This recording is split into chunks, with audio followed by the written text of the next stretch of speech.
에베소서 2장 1절부터 10절 말씀, 그가 만드신 바라라는 제목으로 주의 말씀을 전합니다. 지난주 수요일에 제가 백신 2차 접종을 했습니다. 맞기 전까지는, 백신 접종하기 전까지는 별 감흥이 없었어요. 별 감흥이 없었습니다. 그냥 조금 걱정이 됐어요. 이상하게 저는 그런 환경이 되면 다른 사람보다 증세가 좀 심한 경우가 더 많은 것 같아요. 제가 좀 꾀병이 좀 있어서 이렇게 좀 아파도 좀 많이 아픈 척하고 좀 그런 게 있습니다. 저는 꾀병 같은 게 좀 있어서, 그래서 그게 그런 모습으로 나타난지 모르겠지만 아무튼 뭐가 유행한다 그러면 전 남들보다 좀 더 아파요. 예를 들어서 플루가 유행한다, 플루 조심하다, 딱 그 말 들으면 이상하게 플루에 걸립니다. 그리고 남들보다 더 아파요, 저는. 좀 그런 게 있어요. 그래서 이번에도 백신을 이제 맞기 전에는 분명히 이렇게 여러분들 맞은 거 보니까 이런 증상이 있는데 분명히 나는 증상이 더 심할 건데, 이거 분명히 난 증상이 더 심할 거다. 염려가 사실은 좀 됐어요. 그런데 감사하게도 여러분들의 기도 덕분에 평범한 증상만 나타났고 이 몸이 거의 다시 정상으로 돌아온 것 같습니다. 2차 접종 전에는 그런 염려와 걱정이 됐는데 막상 접종을 마치고 나서 이제 차를 타고 집에 오는 길에는, 제가 아침에 맞았거든요. 아침 한 10시쯤 맞았는데 집에 이렇게 오는 길에는 왠지 모르게 제 안에 평안함 비슷한 것이 있었어요. 약간 자유함 비슷한 것이 있었습니다. 물론 의사가 주사를 놓는 분이 의사가 아니었지만 그 의료 담당하실 분이 주사를 놓으면서 14일 뒤에 이게 이제 정확히 항체가 생긴다 이렇게 말했지만, 그럼에도 불구하고 이렇게 오는데 제 안에 평안함 비슷한 거, 그리고 자유함 비슷한 거, 이런 마음이 제 안에 이렇게 딱 있는 거예요. 모르긴 몰라도 이 제 안에 코로나 바이러스에 대해서 어떤 긴장 비슷한 것을 가지고 있었던 것 같습니다. 긴장 비슷한 거. 그러니까 그 긴장이 저도 몰랐지만 지난 1년 넘게 제 안에 이렇게 쌓여 있었나 봐요. 그런 긴장이. 그랬다가 2차 접종을 하면서 자유함과 평안함이 그 긴장의 자리를 대신 메꾼 것 같습니다. 나쁘지 않았고 참 좋았고 하나님께 참 감사했습니다. 잠시만요. 여러분들 중에 설교 시간에 2차 접종까지 다 마치신 분들은 설교 시간에 마스크를 벗어도 괜찮습니다. 2차 접종까지 다 마치신 분들은요, 대신 설교 끝나고 우리가 찬송할 때는 다시 좀 써주시기를 부탁드릴게요. 왜냐하면 우리는 침 튀기면서 찬송하고 침 튀기면서 기도해야 되니까 찬송할 때는 다시 좀 써주시기를 부탁드립니다. 여러분, 우리 오순절 순복음인데 침 튀기면서 기도 안 한다? 기도에 문제 있는 겁니다. 우리 침 튀기면서 찬양 안 한다? 문제 있는 거예요. 그러니까 우리는 침 튈 각오를 하고 찬송하고 침 튈 각오하고 우리는 기도할 것입니다. 아무튼 설교 시간에는 괜찮습니다. 아무튼 긴 터널의 끝이 보이는 것 같습니다. 이 팬데믹의 끝이 보이는 것 같아요. 약하지만 그래도 이제 밝은 빛이 저 끝에서부터 점점 이렇게 커져가는 것 같습니다. 참 감사하고 좋습니다. 최근 연구에 의하면 여러분, 백신 맞은 사람은 코로나 바이러스에 노출되고 감염이 돼도 바이러스의 양이 현저히 적기 때문에 감염된 당사자도 증세가 심각하지 않고, 그리고 또 그래서 전염성 또한 강하지 않다고 합니다. 참으로 감사한 일이죠. 노멀의 시대였습니다. 정상적인 시대, 노멀의 시대였습니다. 하지만 팬데믹이라는 어려움을 만났습니다. 마치 비행기 타고 가다 보면 우리가 막 강한 기류를 만나서 비행기가 흔들릴 때가 있잖아요. 그 터뷸런스라고 하잖아요. 마치 팬데믹이라는 터뷸런스를 우리가 만났습니다. 그런 어려운 시기를 거쳤습니다. 그리고 이제 터뷸런스의 끝에 다다른 것 같습니다. 뉴 노멀의 시대. 분명히 이전의 노멀과는 다르지만 새로운 정상적인 생활, 그래서 뉴 노멀의 시대가 우리 눈앞에 이제는 도래했습니다. 분명한 사실은, 그리고 많은 사회학자들을 비롯해서 많은 저명한 사람들이 예상하는 사실은, 팬데믹 이전의 생활로는 돌아가지 못할 것이라고 단언합니다. 팬데믹 이전의 생활로는 돌아가지 못할 것이라고 단언합니다. 새로운 뉴 노멀의 시대가 도래했다라고 단언합니다. 분명히 새로운 시대, 뉴 노멀의 시대입니다. 문제는 뭐냐면 우리가 초점을 두고 우리가 주의를 기울여야 될 사실은 뭐냐면, 누구도 이제 막 시작된 뉴 노멀의 시대를 살아본 적이 없다는 데에 있습니다. 우리 중에 누구도 과거에 팬데믹, 코로나로 인해서 팬데믹을 겪었고, 그리고 팬데믹이 끝나고 나서 새로운 뉴 노멀의 시대를 어떻게 살아야 됐는지 경험해 본 사람은 단 한 명도 없습니다. 단 한 명도 없어요. 모든 사람들에게, 남녀노소를 떠나서 모든 사람들에게 뉴 노멀입니다. 모든 사람들에게 뉴예요. 모든 사람들에게 새로운 정상적인 생활입니다. 시대입니다. 18세기에 영국에서 산업혁명이 일어났습니다. 증기기관이 발명되면서 여러분이 지금 알고 있는 공장, 그리고 대량 생산이 막 가능해지기 시작한 거예요. 사람들은 더 이상 혼자서 무엇을 하지 않습니다. 자기가 맡은 일만 하면 됩니다. 예전에는 처음부터 끝까지 모든 걸 했다면, 이제는 내가 이것만 하면 돼요. 내가 뭐 눈을 붙이는 거면 눈만 붙이면 됩니다. 입 붙이는 사람은 저기 따로 있어요. 그게 산업혁명의 결과물인데, 사람은 더 이상 혼자 무엇을 하지 않습니다. 시족을 넘어서서, 가족을 넘어서서 사회가 생기기 시작합니다. 소사이어티라는 것이 생기기 시작해요. 컨트리, 나라가 생기기 시작합니다. 사회가 생기기 시작하고 나라가 생기기 시작하면서 사람들은 더 이상 자신은 혼자 살아갈 수 없는 존재임을 점점 더 자각하게 됩니다. 자신의 가치가 아니라 사회의 가치가 중요해지기 시작합니다. 자신만 성공하면 되는 것이 아니라 자신의 성공도 중요하지만 자신에게 성공을 가져다 준 사회의 가치가 중요하다라고 자각하기 시작합니다. 그래서 자신의 성공에 머무르지 않고 자신의 성공을 가져다 준 사회에 공헌하는 것이 가치 있는 일임을 깨닫기 시작합니다. 그 즈음에 영국의 옆 나라인 프랑스에서는 혁명이 시작이 됩니다. 우리에게 잘 알려진 프랑스 대혁명은 자유, 평등, 박애라는 기치 아래에 프랑스의 왕정을 무너뜨리고 민주주의와 자유주의의 기초를 놓습니다. 우리가 지금 흔히 말하는 자유민주주의의 기초입니다. 그렇게 우리가 지금 누리고 있는 자유민주주의라는 새 시대가 열렸습니다. 18세기에. 하지만 당시에, 그러니까 지금으로부터 한 200년 전입니다. 지금부터 한 200년 전의 사람들, 당시의 사람들은 자유주의도 뭔지 몰랐습니다. 민주주의도 잘 알지 못했습니다. 새로운 시대였기 때문입니다. 그들은 질문하고 또 질문했습니다. 그리고 그 질문에 답을 찾아 나섰고 시행착오를 하면서 또 다른 답을 찾아 나섰습니다. 그들이 수없이 던진 수백만 가지의 질문들 앞에 모두 열거할 수도 없습니다. 그 질문들을 막 쏟아내기 시작합니다. 하지만 그 모든 수백만 가지의 질문의 중심에는, 모든 질문의 중심에는 세 가지의 질문이 자리하고 있습니다. 하나는 나는 누구인가입니다. 나는 누구인가. 두 번째 질문은 나는 무엇을 위해 살 것인가입니다. 세 번째는 그럼 어떻게 살 것인가입니다. 수백만 가지의 질문을 다 제가 알지 못하니까 이걸 요약해서 이렇게 단언할 수는 없지만 그 수백만 가지의 질문의 중심에는 이 세 가지 질문이 자리하고 있습니다. 나는 누구인가? 나는 무엇을 위해 살 것인가? 나는 어떻게 살 것인가? 지금도 여전히 삶에 대해서 어려움을 갖고 있는 젊은 친구들을 만나보면 어떻게 말하건, 이렇게 말하건, 저렇게 말하건, 저런 단어를 사용하건, 이런 단어를 사용하건, 영어로 말하건, 한국어로 말하건 거의 다 이 질문 속으로 들어갑니다. 나는 누구인가? 나는 무엇을 위해 살 것인가? 나는 어떻게 살 것인가? 내가 속한 사회 속에서 나라는 존재는 무엇을 위해 살 것이며 어떻게 살아야 하는가에 대해서 끊임없이 질문하고 대답했습니다.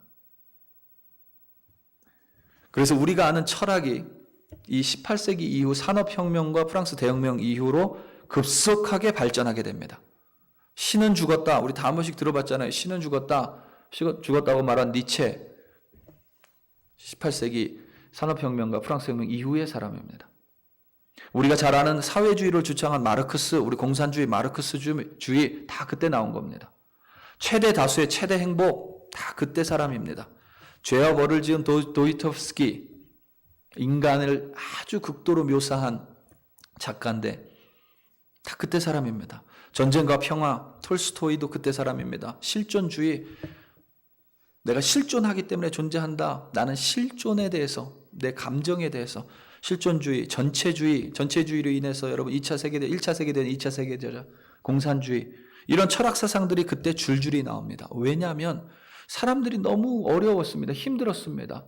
충분히 이제는 막 과학이 발달하기 시작합니다. 돈이 없었던 가난한 사람이었는데 돈을 만지기 시작합니다. 기계를 만지기 시작합니다. 그런데 내가 누군지 모르겠습니다. 무엇을 위해 살아야 될지 모르겠습니다. 어떻게 살아야 될지 모르겠습니다. 단 한 번도, 그리고 누구도 경험해 보지 못한 새 시대 속에서 사람들은 나는 누구이며 무엇을 위해 살 것이며 어떻게 살 것인가에 대해서 끊임없이 질문했고 답을 하면서 지금 우리가 누리고 있는 이 세상으로 변화됐고 발전되어 왔습니다. 지금은 자유민주주의가 최고라고 말하잖아요. 제가 말하는 건 아니지만 철학가들 사이에서 가장 철학적으로 완전한 이론은 마르크스즘입니다. 마르크스주의예요. 그래 지금 마르크스주의를 신봉하는 사람들 없죠. 사회주의 신봉하는 사람도 별로 없습니다. 공산주의는 말할 것도 없죠. 하지만 당시에는 그렇지 않았다고요. 당시의 지식인들은 마르크스즘에 빠졌고 당시의 지식인들은 공산주의에 빠졌습니다. 왜냐하면 공산주의나 마르크스주의, 사회주의 속에서 내가 누구인지, 내가 무엇을 위해 살 것인지, 내가 어떻게 살 것인지 더 명확한 답을 발견했었기 때문입니다.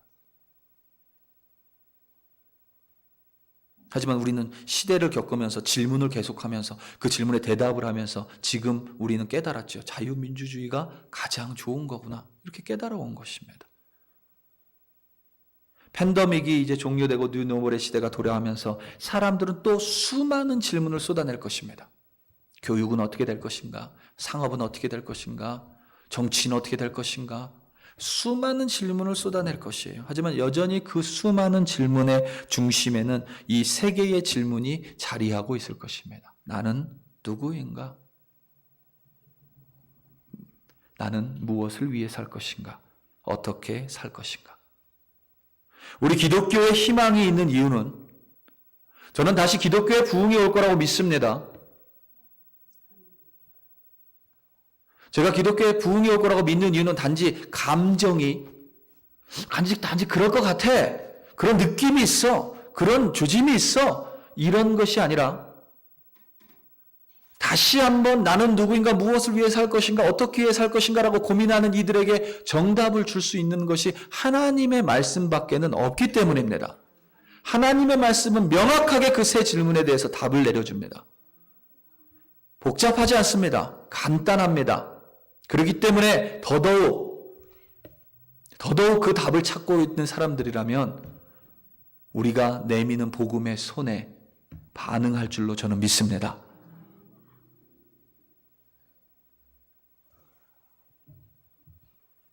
오늘 말씀을 통해서 우리는 이 질문에 대한 명확한 기준을 살펴볼 것이고 여러분 한 분 한 분이 그 명확한 기준을 붙들기 원합니다. 그래서 그 기준이 없어서 흔들리는 이들에게 여러분들이 명확한 기준을, 그러니까 복음의 기준을 제시해주는 우리 글로리 교회 성도님들 되시기를 예수님의 이름으로 축원합니다. 가장 먼저 여러분 나는 누구인가? 나는 누구인가? 간단합니다. 나는 누구인가? 여러분 한번 스스로 한번 대답을 한번 해보세요. 저에게 들리게 할 필요는 없습니다. 옆 사람에게 들리게 할 필요도 없습니다. 스스로 여러분 하세요. 나는 누구인가? 나는 누구인가? 성경에서 말하는 사람은 누구인가? 나는 누구인가? 간단합니다. 나는 하나님께서 만드신 사람입니다. 아멘. 다시 한번 말씀드립니다. 나는 하나님께서 만드신 사람입니다. 아멘. 10절 전반부 말씀입니다. 10절 전반부. 우리는 그가 만드신 바라. 아멘. 여러분 우리 다 함께 읽으면 좋을 것 같아요. 한 목소리로 다 함께 읽고 아멘으로 마치도록 하겠습니다. 우리는 시작. 우리는 그가 만드신 바라. 아멘. 저와 여러분은 이제 저를 보시기 바랍니다. 저와 여러분은 하나님께서 만든 사람입니다. 여러분 그렇죠? 저와 여러분은 하나님이 만든 사람입니다. 자, 한 가지 더 질문을 드리죠. 하나님이 나를 만드신 바다. 하나님이 나를 만드셨다. 하나님이 나를 창조하셨다. 나는 하나님에 의해 창조된 자다. 나는 하나님에 의해 만들어진 자다. 여러분, 그 말의 의미가 무엇일까요? 우리 여러분, 교회 다니는 사람, 교회 좀 다녔다고 하는 사람, 그리스도인이라고 스스로 믿는 사람, 이 말을 귀에 박히도록 들었을 것입니다. 귀에 인이 박히도록 들었을 거예요. 당신은 하나님께서 창조한 사람입니다. 그 말 들었습니다. 나는 하나님이 나를 창조한 사람입니다. 믿습니다. 알고 있습니다. 그 말의 의미가 무엇일까요? 그 의미를 구체적으로 알기 위해서 여러분, 우리가 그 반대의 모습을 살펴보면 좋습니다. 반대의 모습을. 여러분, 그래요. 빨간색을 더 잘 알기 위해서는 여러분, 빨간색이 아닌 색과 같이 살펴봐야 빨간색을 더 명확하게 알 수 있습니다. 내가 하나님이 나를 만드셨다라고 내가 믿는다면, 하나님이 자신을 만들었다라고 믿지 않는 사람은 어떻게 살아가는가 살펴보면 그거와 정반대되는 모습이 내 모습일 것입니다. 그래서 분명히 우리는 하나님이 모든 사람을 다 창조한다고 믿지만, 우리는 그렇게 믿지만 하나님을 안 믿는 사람은 그렇게 믿지 않죠.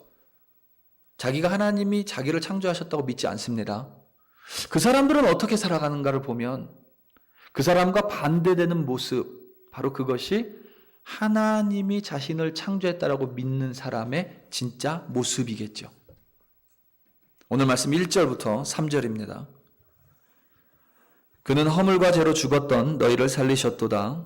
그때에 너희는 그 가운데서 행하여 이 세상 풍조를 따르고 공중의 권세 잡은 자를 따랐으니 곧 지금 불순종의 아들들 가운데서 역사하는 영이라. 전에는 우리도 다 그 가운데서 우리 육체의 욕심을 따라 지내며 육체와 마음에 원하는 것을 하여 다른 이들과 같이 본질상 진노의 자녀이었더니. 아멘. 여러분, 이 세상의 모든 사람들은 하나님이 창조했다라고 우리는 믿지만, 앞서 언급한 것처럼 하나님을 믿지 않는 사람들은 자신이 하나님이 창조됐다라고 믿지 않습니다. 그냥 우연히 이래 해서 이 세상에 자신이 태어났다라고 믿겠죠.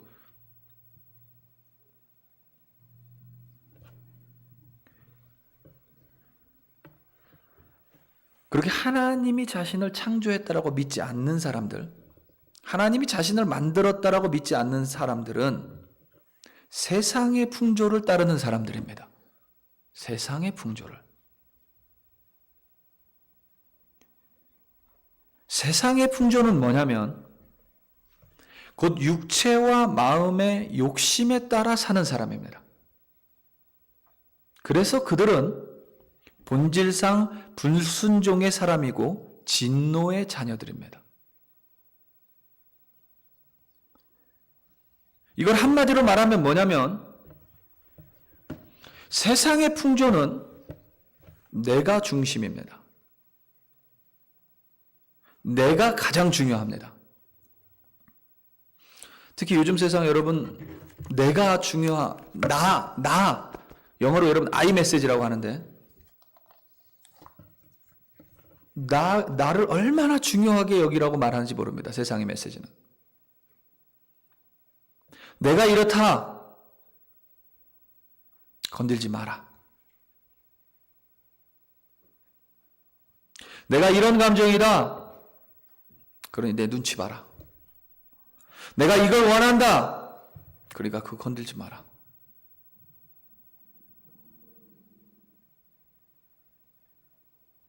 요즘에 교회에 와서 그렇게 말하는 사람도 있대요. 저는 이런 것 안 합니다.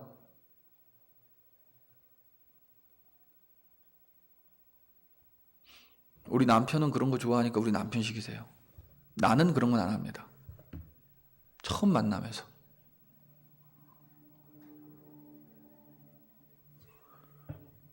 I am like, I feel, I want. 여러분, 모든 게 다 그래요. 모든 게 기준이 나입니다. 나.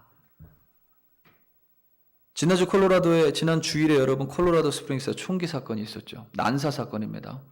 지난주일 새벽에 벌어졌어요. 6명이 생일 파티하다가 목숨을 잃었습니다. 뭐 새벽까지 생일 파티를 하나 몰라요. 2시인가 3시까지. 6명이 죽었습니다. 왜 그런지 밝혀지지 않아요. 근데 저는 뭐 100%는 아니지만 어느 정도 확신합니다. 분명히 거기에 그 총을 난사한 사람은 자기 중심적인 사람이었을 거예요.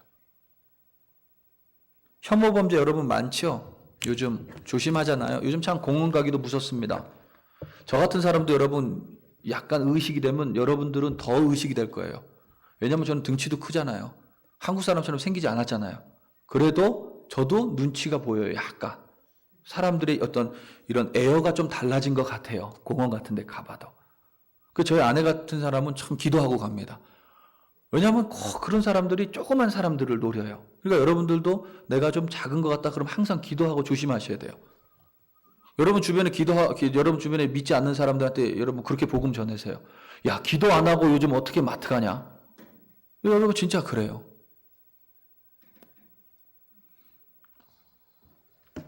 그 혐오 범죄의 중심 뭐예요?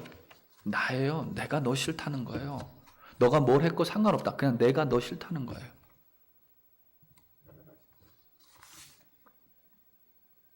코로나 때도 여러분 마스크 착용 뭐라고 했어요? 네가 뭔데 내 권리를 짓밟냐? 그럼 그 사람은 뭔데 다른 사람이 건강한 권리를 짓밟습니까? 생각하지 않아요. 내 권리만 중요합니다. 내가 프레시한 에어 하는 것만 중요합니다. 심지어는 정부한테도 들이대잖아요. 정부가 뭔데 내가 프레시한 에어를 브리드인 하는 걸 막냐?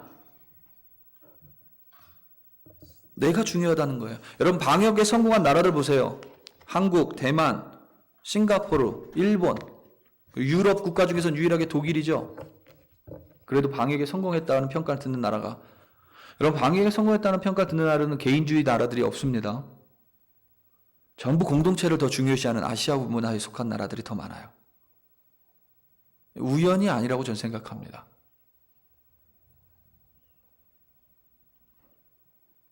남은 아랑곳하지 않아요. 항상 내가 중요합니다.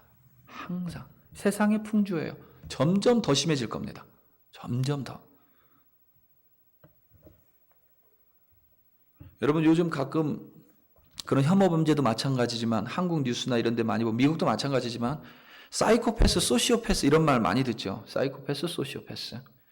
사이코패스와 소시오패스 거의 비슷한데 요즘 범죄가 많은데 거의 비슷한데 이 공통적인 게 뭐냐면 공감 제로예요. 둘 다 소시오패스건 사이코패스건 다른 사람의 어떤 감정이나 그 사람을 전혀 공감하지 못합니다. 다른 사람의 마음에 전혀 관심이 없어요. 자기의 이익만 중요합니다. 사이코패스와 소시오패스의 차이는 뭔지 아세요?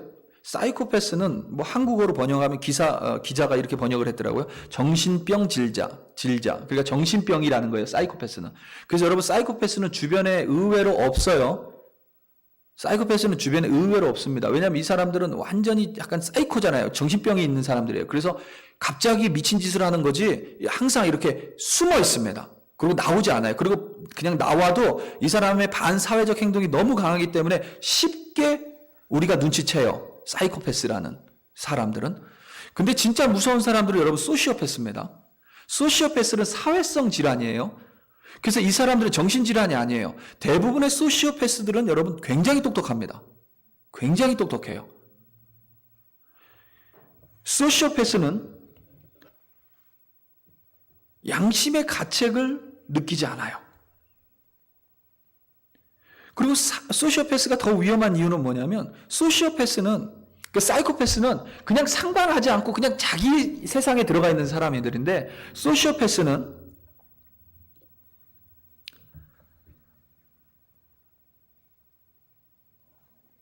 일정 수준의 공감과 사회적 애착 형성이 가능하다고 합니다.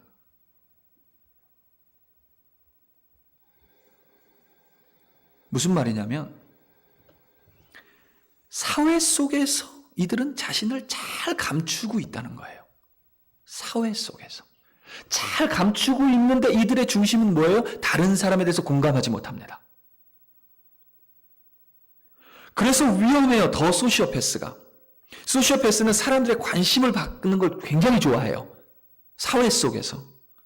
그리고 권력을 갖기를 원합니다. 그래서 그 권력으로 다른 사람을 조종하려는 행동 패턴을 가지고 있어요. 근데 그 과정이 파괴적인 행동이 있기 때문에 때로는 범죄가 되는데, 소시오패스는, 사이코패스는 감정을 잘 조절 못해요. 그런데 소시오패스는 워낙 영리하기 때문에 이 감정 컨트롤 능력이 대단히 뛰어나답니다. 제가 한 말이 아니라 심리학자가 한 말이에요. 소시오패스는 거짓말을 밥 먹듯이 하고 정직하지 못하고 주변 사람들에게 잘못을 전가하고 때로는 거짓말로 다른 사람을 비난합니다. 소시오패스에겐 양심이 없어요. 그런데 사회 속에서 같이 살아간대요. 그래서 소시오패스가 더 위험하답니다. 일반적으로 소시오패스 검사를 하잖아요. 그럼 우리 주변에 한 3, 4명은 소시오패스 성향이 나타난대요. 그래서 심리학자들이 모여서 김경일 교수, 심리학자 김경일 교수가 한 이야기인데, 심리학자들이 모여서 어떻게 사회 속에서 교묘하게 숨어있는 소시오패스들을 발견할 수 있는 어떤 그런 테스트, 어떤 그런 것들을 어떻게 우리가 개발할 수 있을까? 심리학자들이 그런 연구를 되게 많이 한대요. 그러면서 이 얘기를 하더라고요. 여러분 한번 생각해 보세요. 여러분도. 제가 답을 미리 말씀드리지 않겠습니다. 또 그거 다 하고 나서 나 소시오패스였어 이런 말 하시면 안 되고, 내가 좀 이런 성향이 있나 보다, 하나님 말씀으로 내가 변화돼야 되겠다, 이렇게 생각하시면 됩니다. 자, 보세요. 2 자매가 있었어요. 한 자매가 아버지를 만났습니다. 둘째 동생이 아버지를 만났어요. 아버지랑 참 즐거운 시간 보냈어요. 음식도 같이 먹고 영화도 같이 보고 너무 재밌었어요. 그리고 아버지에게 아버지 조심해서 가세요 하고 아버지 택시에서 딱 보내고 가는 찰나에 빵 소리가 났어요. 교통사고 난 거예요. 그래가지고 뛰어가서 보니까 아버지가 이제는 교통사고를 당한 거예요. 그래서 응급실에 연락을 해가지고 이제 구급차 911 119가 와서 이제 응급차에 앰뷸런스에 싣고 이제 아버지랑 같이 병원에 갔어요. 그 병원에 가서 이제 응급실에 들어가서 이제 환자 치료를 하고 뭐 응급처치를 하고 뭐 이래서 아버지가 이제 다 안정이 됐어요. 응급처치가 다 끝나고. 이제 그때 이제 언니에게 전화를 했어요. 언니, 나 아버지랑 만났는데 이래 했었는데 나 아버지랑 이렇게 지냈었어. 오늘 이렇게 재밌게 놀았었어. 아니 죄송합니다. 언니한테 전화해서 아버지 사고 나고 같이 헤어졌는데 사고 나서 응급실에 지금 실려와가지고 겨우 그래도 잘 조치가 끝나서 이제 아버지 지금 이제 응급실에서 약간 회복실로 옮겨서 저기 거기 계셔. 지금 나 여기 어디 응급실이야. 이렇게 언니에게 전화했어요. 여러분이 그 언니라면 뭐라고 하겠어요? 얘기하지 마세요. 예. 언니라면 뭐라고 하겠어요? 언니라면? 그래? 아버지 어때? 아버지 괜찮은 거야? 너는 안 다쳤어? 어디 병원이야? 이게 정상적인 반응이잖아요. 그런데 그 응급한 상황이잖아요. 그 찰나잖아요. 근데 소시오패스 성향은 여러분 뭐라고 물어본다는지 아세요? 근데 너 나한테 왜 응급실 가기 전에 전화 안 했어? 이렇게 물어본다는 거예요. 그러니까 자기를 숨기지 못하는 그 찰나에 나오는 말이 있잖아요. 만약에 누군가가 너 근데 왜 나한테 먼저 전화 안 했어? 이렇게 얘기한다. 그 사람은 소시오패스 성향이 있다는 거예요. 왜? 아버지가 어떻게 됐냐, 동생이 어떻게 됐냐보다 더 중요한 게 왜 나한테 먼저 연락 안 한 거야 너? 이렇게 된다는 거예요. 그리고 소시오패스의 가장 중심이 뭐예요? 자기 중심적인 거예요. 자기 중심적인 거. 세상이 나를 강조하면 강조할수록 소시오패스는 점점 더 많아질 것입니다. 하나님께서는 나를 만드셨는가, 하나님께서 나를 만드셨는가를 믿는 사람은 여러분 절대 내 중심적일 수가 없습니다. 항상 누구 중심이에요? 하나님 중심이에요. 하나님이 나를 이 땅에 만드셨기 때문에 내가 중심이 아니라 하나님 중심입니다. 허물과 죄로 죽은 나를 살리신 분이잖아요. 내가 무슨 공덕이 있어서 내가 무엇을 해서가 아니라 믿음으로 말미암아 은혜로 나를 살리신 분이시잖아요. 나를 창조하셨다고 믿잖아요. 내가 뭘 잘해서 하나님이 나를 새로 창조하신 것이 아닙니다. 그저 하나님이 은혜로 사랑으로 나를 창조하셨다고 믿기 때문에 그 사람은 철저하게 내 중심이 아니라 점점 하나님 중심이 되어가요. 우리가 죄와 허물 속에 있을 때는 하나님을 만나기 전에는 항상 나 중심입니다. 여러분 그래요. 나 중심이에요. 저도 마찬가지였어요. 사도 바울도 마찬가지였잖아요. 우리가 사도 바울을 그렇게 대단하게 여기지만 사도 바울 여러분 살인자입니다. 사도 바울 실제로 예수님이 십자가에 달리셨을 때 그 자리에 있었을 확률도 대단히 높습니다. 자기 중심적이었잖아요. 자기 중심적으로 해석했잖아요. 우리가 하나님 만나기 전에는 다 자기 중심적이에요. 그런데 하나님 만남으로 말미암아 나의 생명을 구원하신 분 예수 그리스도, 하나님이 나를 은혜로 말미암아 살리셨다면 이제는 여러분 내가 중심이 될 수 없는 거예요. 하나님이 중심이어야 하고 예수님이 중심이어야만 합니다. 내가 세상의 중심이면 혹은 세상이 나의 중심이면 내가 변하고 세상이 변할 때마다 나는 흔들리게 됩니다. 세상이 원하는 게 이거면 내 원함은 항상 변할 수밖에 없습니다.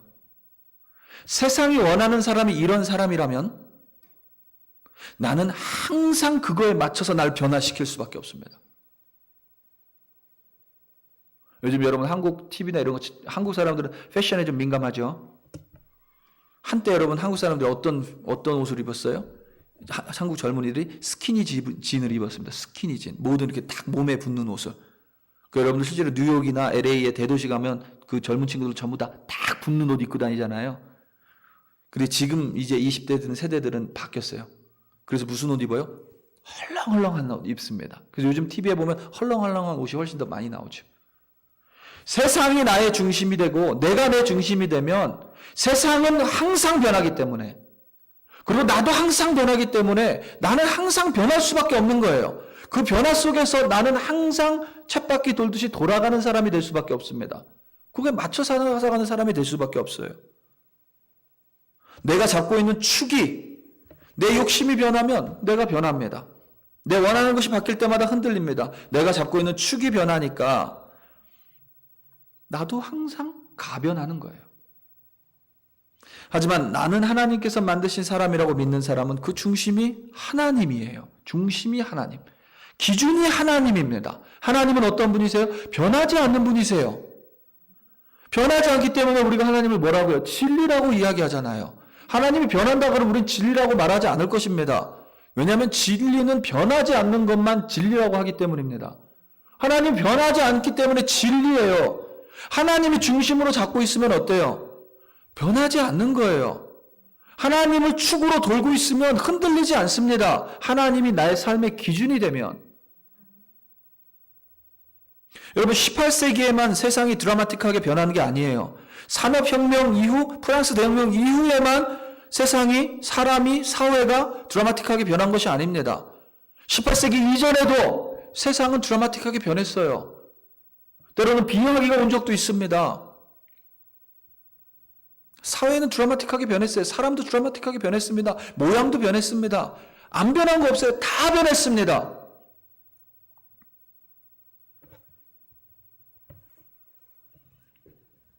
그럼에도 불구하고 하나님은 단 한 번도 변하신 적이 없으십니다.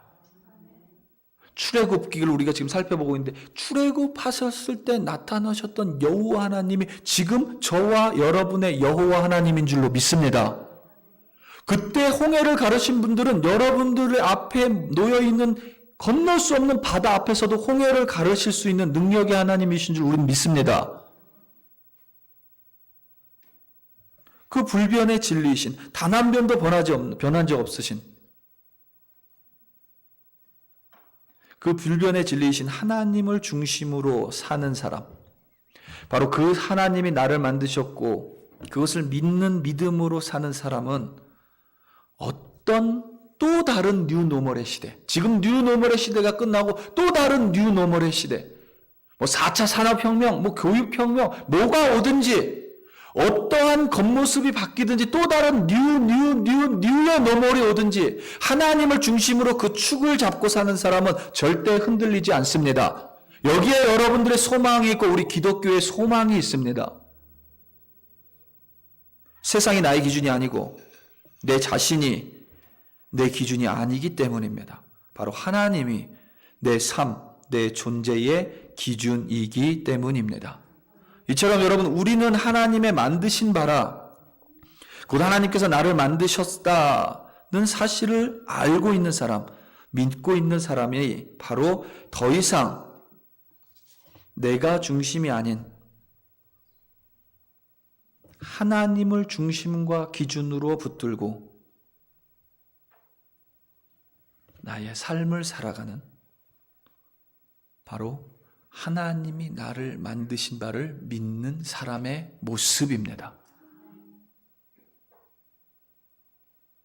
여러분들이 하나님이 나를 정말 만드셨다고 믿는다면 여러분의 중심에 반드시 세상의 풍조가 아닙니다.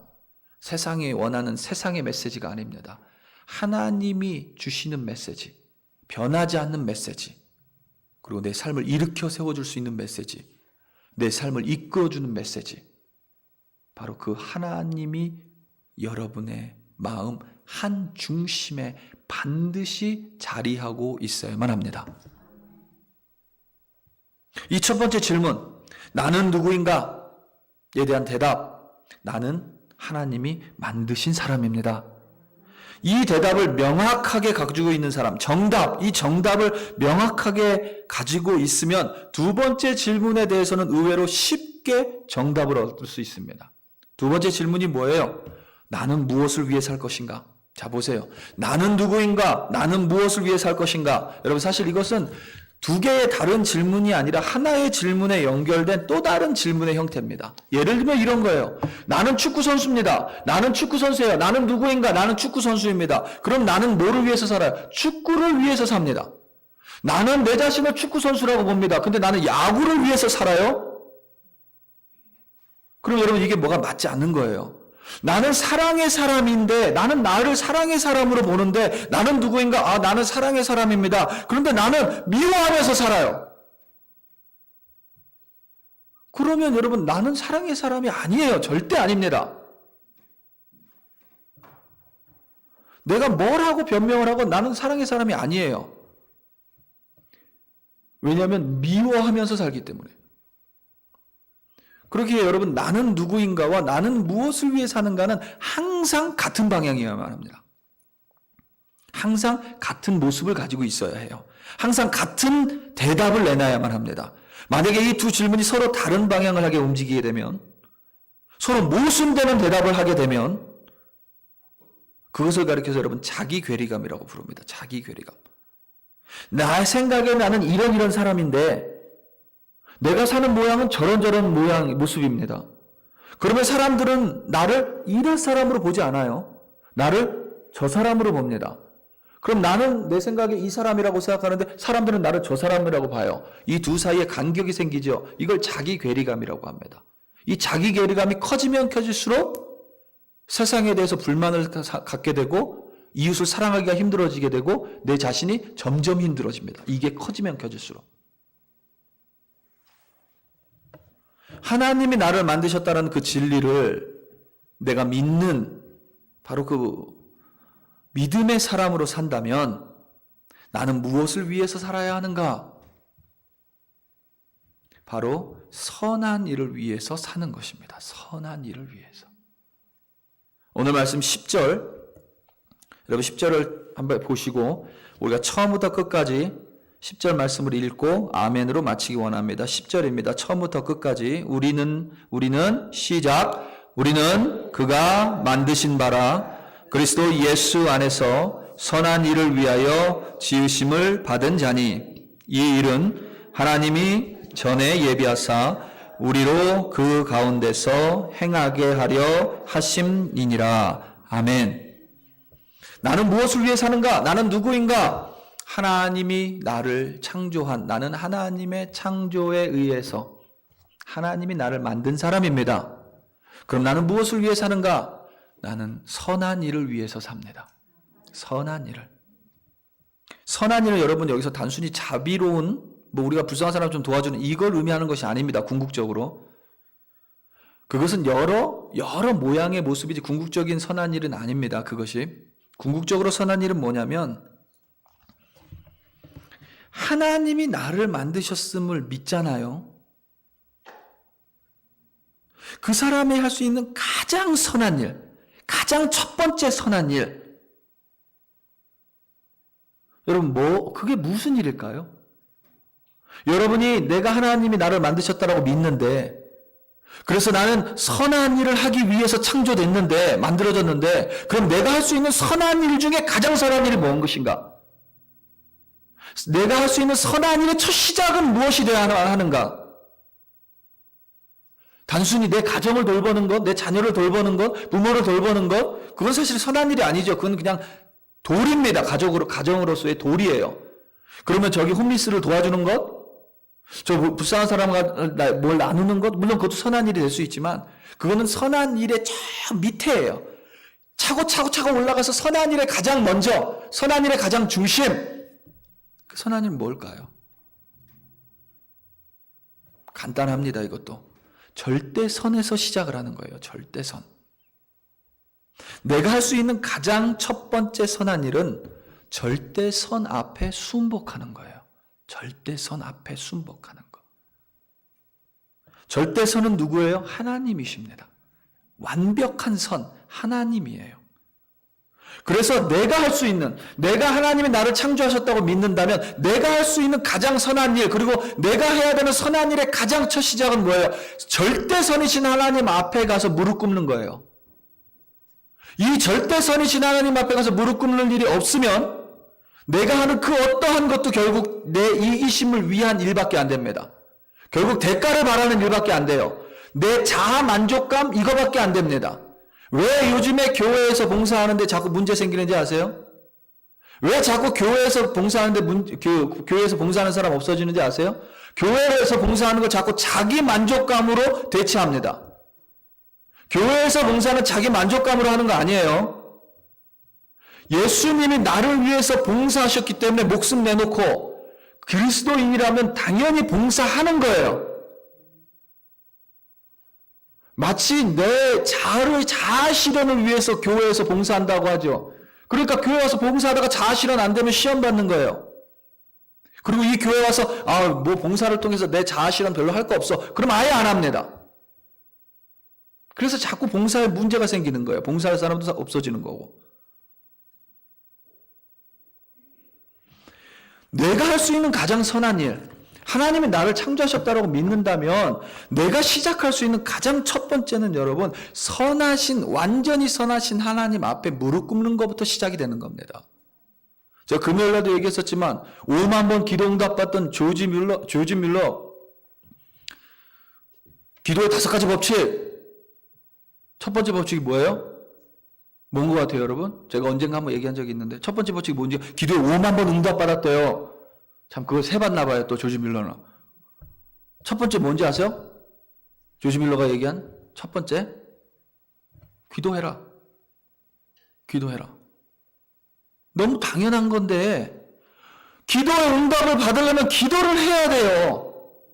선한 일을 하기 위해서는 여러분 반드시 완전 선이신 하나님 앞에 내 자신을 드려야 됩니다. 완전히 순복해야만 선한 일은 나를 통해서 이루어지는 거예요. 웨스트민스터 소유리 문답의 첫 번째 문이 뭐예요? 사람의 제일 되는 목적 무엇입니까? 사람이 사는 목적 무엇입니까? 뭐예요? 사람이 무엇을 위해 삽니까? 대답을 뭐라고 했습니까? 하나님을 영화롭게 하는 것, 영원토록 하나님을 즐기는 것. 다르게 얘기하면 뭐예요? 하나님 앞에 가서 무릎 꿇으라는 거예요.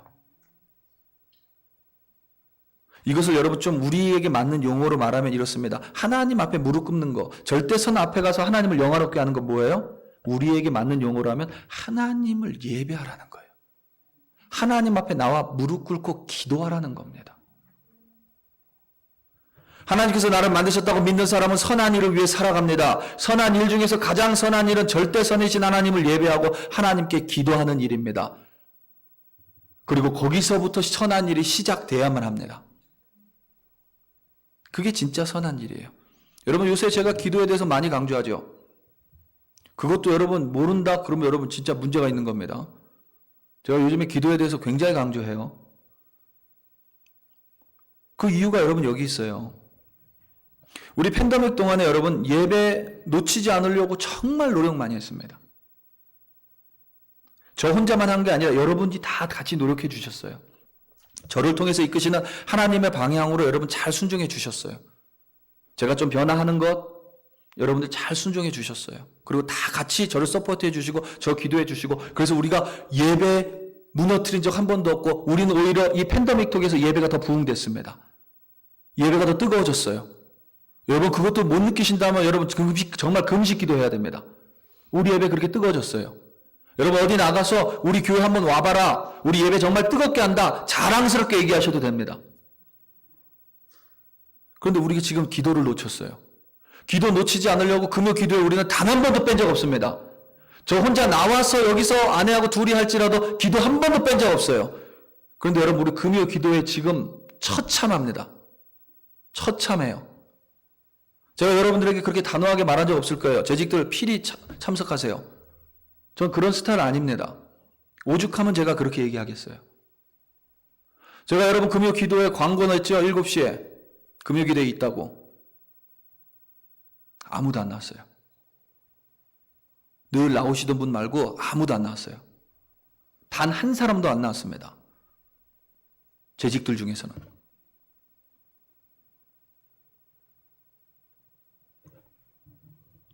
이렇게 말해도 나하고는 별로 상관없는 일이야. 그렇게 여기는 분 계실 거예요. 나 대신 저 사람이 참석하면 되지. 나 말고 누군가 대신 기도하면 되지. 그렇게 여기는 분들 계실 것인데 여러분 그럼 천국도 나 말고 그 사람 대신 가도 돼요? 나 천국 안 가고 그 사람이 대신 가도 됩니까? 목사님 말이 좀 심하네. 천국하고 기도하고 목사님 같아요? 여러분 뭐가 달라요? 예수님께서 십자가 고통은 지지 않으시면서 대신 메시아의 영광은 내가 누리겠다. 그거 하나도 다르지 않죠. 기도가 십자가 고통만큼 여러분 어렵습니다. 왜냐하면 십자가 고통도 예수님의 본성과 정반대였잖아요. 기도하는 것도 우리의 본성과 정반대이기 때문에 그래요. 그래서 여러분 기도가 어려워서 자꾸 기도회가 사라져요. 여러분이 주변에 금요 기도회 하는 교회 어디 있는 한번 생각해 보세요. 세상이 금요 기도회를 없애니까 우리도 금요 기도회 없앨까요? 저 교회 없애니까 우리 교회도 없앨까요?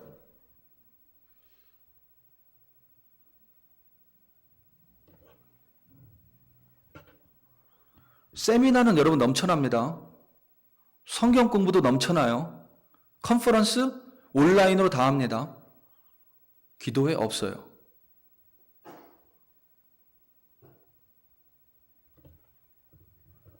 기도가 힘든 이유 여러분 우리 본성하고 반대이기 때문이에요. 내 몸을 쳐서 복종시켜야 되기 때문입니다.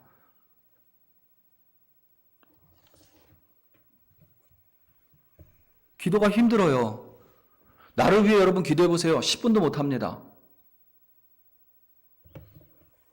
더군다나 내 등이 좀 따뜻하면 10분 기도도 못 합니다. 나라를 위해서, 교회를 위해서, 선교사를 위해서, 주변에 믿지 않는 사람들을 위해서, 신앙생활을 함께하는 형제자매를 위해서 하는 기도, 전부 여러분 내 기도가 아니기 때문에 다 어렵습니다. 다 어려워요. 때로는 사단이 이런 생각 주죠. 내 기도가 무슨 힘이 있겠어? 이런 생각도 들고 내가 그런 것까지 기도해야 되나? 내가 뭔데? 여러분 한번 생각해 보세요. 한국이 전 세계로부터 기도 제목을 받기 시작할 때 한국이 최강대국이었나요? 지금도 한국 최선진국에 못 들어갑니다. 그때는 더더욱 한국은 디벨로핑 컨트리였고요. 그런데도 한국은 열방을 위해 기도했습니다. 기도할 게 없어서 열방 위해 기도했을 것 같으세요? 아니죠. 성경에 그렇게 말하고 있어서 그냥 순종한 거예요.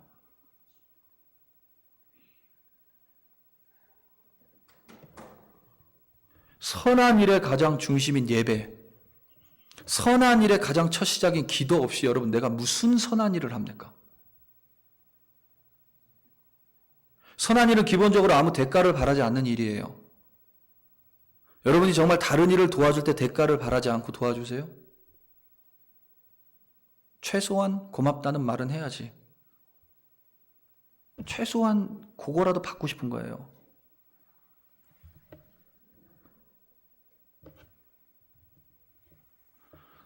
예배 없이 기도 없이 선한 일은 못합니다. 하나님이 완전한 선인 이유가 거기 있습니다. 당신께서 우리에게 베푼 은혜에 대해서 하나님 우리에게 어떤 대가도 바라지 않으세요. 능력을 주실 때도 그 능력으로 뭔가를 바라고 주시지 않습니다. 그게 선이에요. 그렇기 때문에 우리가 예배 없이 기도 없이 절대 선한 일 할 수 없습니다. 선한 일을 표방한 내 욕구의 충족에 불과합니다. 예배와 기도를 통해서 성령이 부어져야, 성령이 충만해져야, 성령의 권능을 입어야 내 욕심과 이기심이 아니라 순전하게 선한 일을 행할 수 있습니다.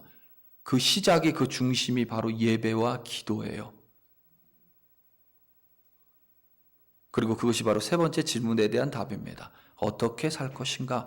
선한 일을 해야 되겠는데 어떻게 할 것인가? 답은 성령에 의해서입니다.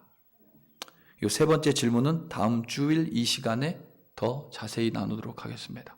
우리 사랑하는 성도 여러분, 말씀을 맺습니다. 사람이 이 세상에 존재하는 한 세상이 변화된 적은 단 한 번도 없습니다. 땅이 변화되고 바다가 변화되고 하늘이 변화했습니다. 그 속에 사람도 변했습니다. 모양도 변했습니다. 삶의 방식도, 언어도 변했습니다. 사람이 변하니 그들의 집단인 사회도 변했습니다. 왕국이 생기기도 하고 멸망하기도 하고 나라가 일어서기도 하고 또 사라졌습니다. 그때마다 사람은 나는 누구인가, 무엇을 위해 사는가, 어떻게 살 것인가에 대해 고민하고 질문하고 대답했습니다. 코로나 바이러스라는 팬데믹은 우리를 뉴노멀의 시대로 이끌어갑니다. 동일하게 사람들은 질문합니다. 동일하게 우리는 나를 보며 질문합니다. 나는 누구인가? 무엇을 위해 살 것인가? 어떻게 살 것인가? 세상 어디를 둘러봐도, 세상 어떤 학문을 살펴봐도, 어떤 종교를 살펴봐도 정답은 없습니다. 왜냐하면 그들이 원하는 건 그저 마음의 평안함이기 때문입니다. 언제든지 깨질 수 있는 것입니다. 세상은 변하기 때문입니다. 사람에게 있지 않습니다. 사람도 항상 변하기 때문입니다. 가변 속에서 불변하는 단 하나의 존재에게만 정답이 있습니다. 바로 하나님이십니다. 나는 하나님께서 만든 사람입니다.